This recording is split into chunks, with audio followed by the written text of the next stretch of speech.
batch 5 po kami nung sa 13. Ito po ang mga pahabol sa Sunshine na po. Ito yung bakas ng mga kabahayan na demolish dito. Kasi po, clearing tayo, kailangan na po yung clearing ng Monday yan eh. 2022? Bali kami, magdadalawang taon na kami niya itong katapsan.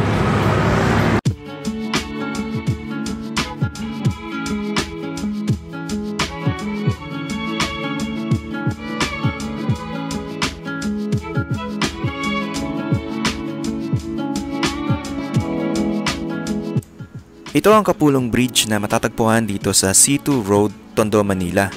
May haba itong 36.6 meters dito sa Estero Divitas. Nagkaroon ng demolition sa lugar na ito at ang mga nakatira sa ilalim ng Kapulong Bridge at sa gilid ng Estero Divitas malapit sa tulay ay binigyan ng relocation house sa 13 Martires, Cavite. Samahan niyo akong bisitahin ang lugar na ito at ating kapanayamin ang ilan sa mga nakatira dito.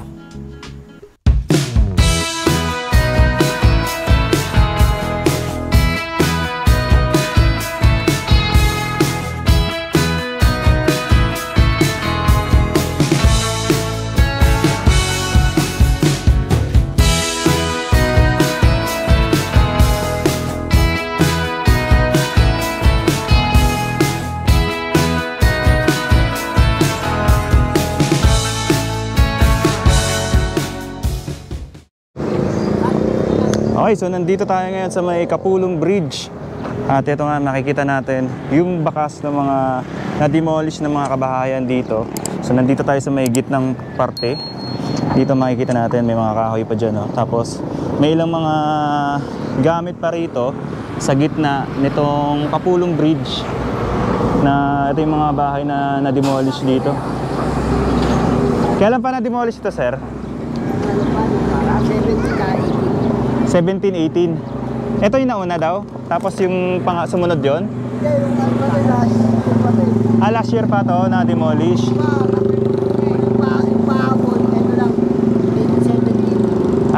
Nung 18 tsaka 17. Yung ano daw, yung mga nakatira dito, nirelocate na sila? Unang makot sa amin, last year ng 2022. Last year, sir, ng 2022. 2022. Bali kami, magdadalawang taon na kami niya itong katapsan. Bali, marami dati dito nakatira. Tapos, nandun na sila ngayon sa... kayo, sir? Nakasama din kami, dito lang kami buhay. Pero umuwi kayo doon. Sige, sir, salamat punta natin dito sa, sa kabila. Dito tayo. Makikita natin dito itong ilan sa mga kabahayan dito na na-demolish. So hindi natin naabutan kasi kahapon nandito yung truck ng DSWD. Sila yung magre-relocate sa mga nakatira dito. Lilipat sila sa may 13 Martires, Cavite, sa may Sunshine daw. Ito yung bakas ng mga kabahayan na demolish dito. Tapos ayan, nakita natin dyan sa baba.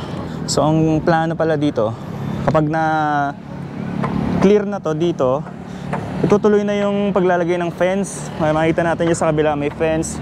So yung fence na yun, dire-diretso na yan dito. Lalagyan na rin ng fence dito. Tapos sisimulan na yung dredging. Kasi makikita natin na makapal na masyado yung burak sa ilalim ng ilog na to. At prone talaga to sa baha kapag malakas yung agos ng tubig. At isa na rin to sa paglilinis para yung tubig na dadaloy papuntang Manila Bay. Kasi ito yung tagos nito, papunta na to ng Manila Bay sa may port. Bunan mo naman kami, vlogger ka, di ba? Opo. Bunan mo kami dito. Hello po. Pwede mong tanong? Sige. Ano daw po plano dito sa part na to? Ay, ito ang tanungin mo. Tagad yan. Apo, ma'am. Bali na relocate na po sila sa Cavite. Sa Cavite. Saan po sa Cavite? Martires, 13 Martires. Mga... Kaya lang po yung iba kasi hindi pa makalibad. Gawa na syempre, kulang yung mga... requirements. Hindi. Katulad ng iba, yung pinangakuhan sila hakutin mga gamit sila. Siningil sila sa sa sasakyan, tapos hindi naman sila binalikan. Ah, sinisingil. Dapat ano yun, libre ng paghatid sa kanila. May bayad po. May bayad. May bayad. Ah, may bayad? Akala ko government ano daw po yun. Opo, talagang pinag-initan lang talaga yan ng chairman dito. Kasi kumbaga, yun lang ang sakop niya sa kabila. Kaya yung iba, almost hindi pa talaga makalipad kasi wala pa. Tsaka wala, ang hirap ng buhay po. Ah, ganun po. Dito kasi mahanap buhay nila. Totoo daw po ba na yung mga lumipat doon, bumabalik din dito? Opo, ay kasi nga, syempre, nandito yung mahanap buhay. Kasi dito. Ah, Hirap ng buhay. Hirap ng buhay. Tapos, syempre, magkano lang naman yung binigay sa kanila. ah, Paglipat nila, 3.5 lang. yung financial assistance nila. Ano naman yung iba eh, unfair yun sa mga first batch na, ano, na nilipat doon. Kasi yung mga ibang nilipat doon, bago sila ilipat, 8,000. Bakit itong huli, 3.5 lang. Siyempre, tataka sila. Ano pa magiging pagkain nila? Mga ilang ano po, mga ilang pamilya po ba lahat-lahat yung Marami na-relocate? rin, sir. Opo, dyan. Marami rin. Marami yan. Una marami. Sumunod marami. Sumunod itong rolling ito. Bali, Pang-apat ito, ano? Apo. Sa baba.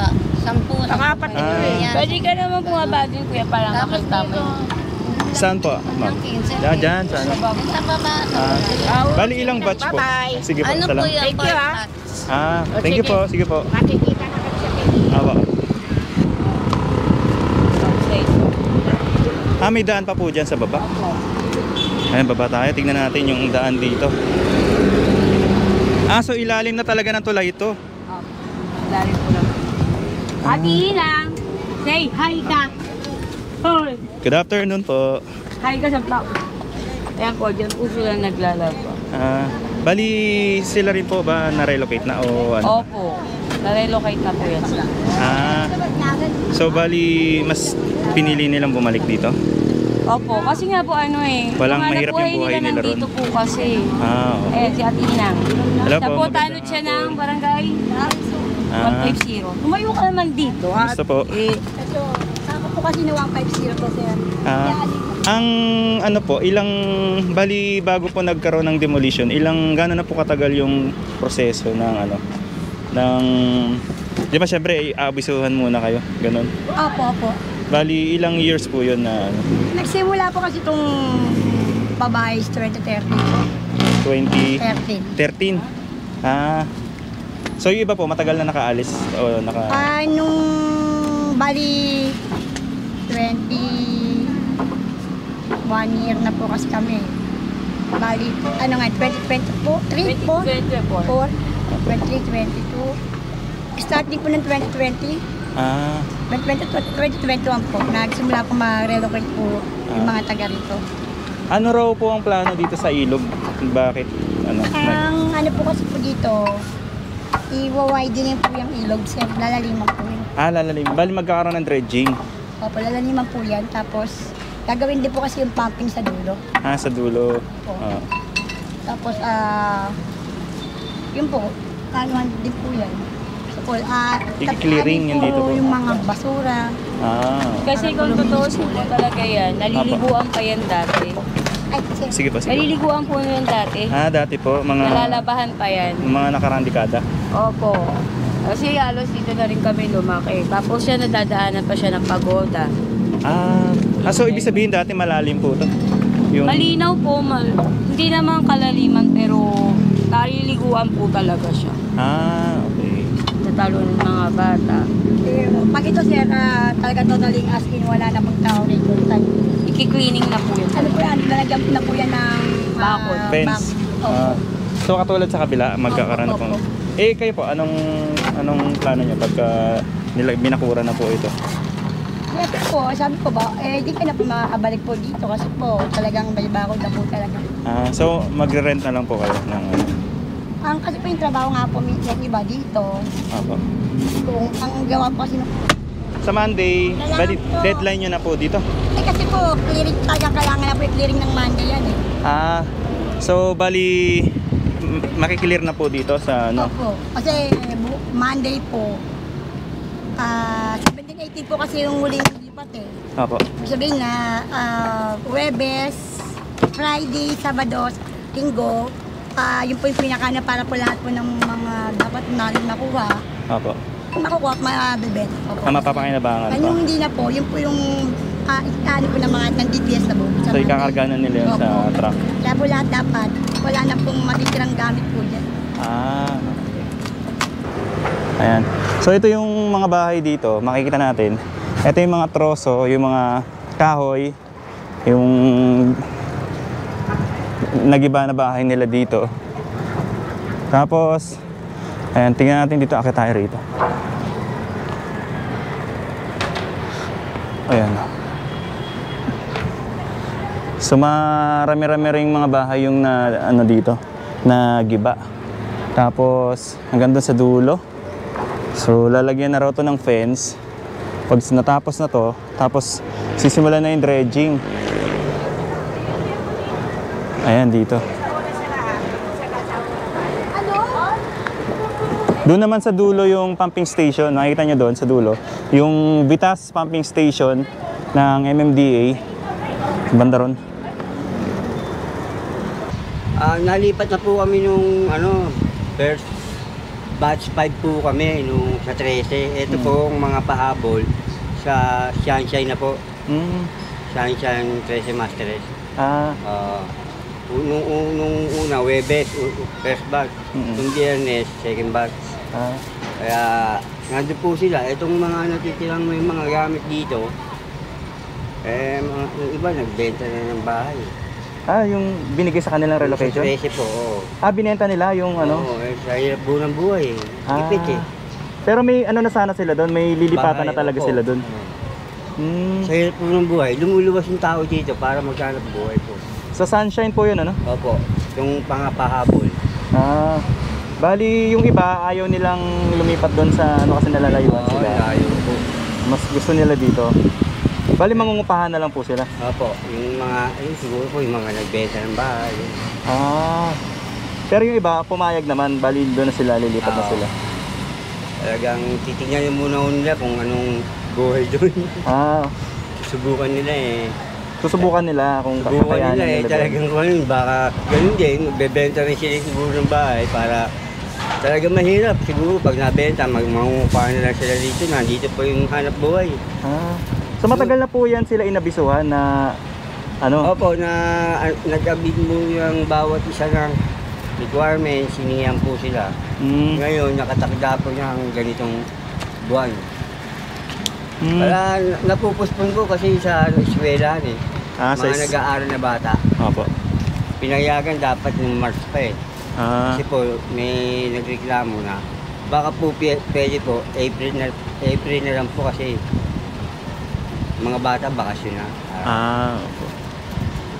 Kaya ano, inano muna. Kaya yung iba, ayun, inahakot po yung mga kahoy para ibenta. Yung pera po yung mga kahoy. Bali, sa mga tansya nyo po, ilan pong pamilya yung nandyan na ano? Nirelocate? Nung nakaraan po muna sa Sunshine. Siguro mga tatlo po yung isang truck eh. Tatlong pamilya po eh. Bali, may first batch tapos second batch? Po. Luwebes, first batch. Tapos Biyernes po, second batch. Siguro mga 5 ban meron nung yata. Tatlong pamilya bawat isang ban eh. Kaya po. Truck, right, ban. 15 pamilya. 15 pamilya. Sa 5 truck, ban. Marami-rami po pala, ano? Maraming sumasabay. Mga tulad po, yung nakakuha na po kami pero may tinutuluyan pa rin po kami yan kasi meron pong tiyahin o anak. Bali doon sa ilalim tulay, meron ding mga na-demolish din doon. Yung iba, maraming hindi tiga rito, nagkaroon ng bahay. Swerte nga sila eh. Yung mga dayo dito tapos nagkaroon sila. Nangupahan lang, nagkaroon. So yun. Para maano kayo, sir? Monday bumalik kayo. Monday? Kasi po, i-clearing para ma-document may naman dokumento. So part 2. Opo, may part 2 pa kayo. Magpakilala na para po kasi kayo. Alam niyo na, kilala niya na ako na ako po kasi dati may ng nilito. Opo. At tanod din po kasi 1 year. Opo. Sige po. Di ba sir, ang mga pasok kayo ng mga 7 o'clock na? Oo. 7, sisimula sila. Opo. Para meron kayong part 2, sir. Part 2 ng ano, update documents. Sige po. Ano ba, konting pang merienda lang. Salamat po Hindi kayo nagpapakilala. Tumagal tayo. My name is Larry. Sige po. Thank you very much. Jennifer. Maraming Jennifer. salamat ha. Ikaw ano? Ang pangalan mo? Ako, Apa. Lisa A. Si Lola. Si Lolo. Lisa A. Salamat. Salamat po Thank you po. Thank you. Saan kayo ngayon pupunta? Baka uwi na po. Sige po. Maraming salamat po. Apo. Ingat po kayo. May second ano kayo? Sige po. Paalam. Thank you po. Thank you po. Salamat ha. Sige po. Salamat po. Thank you.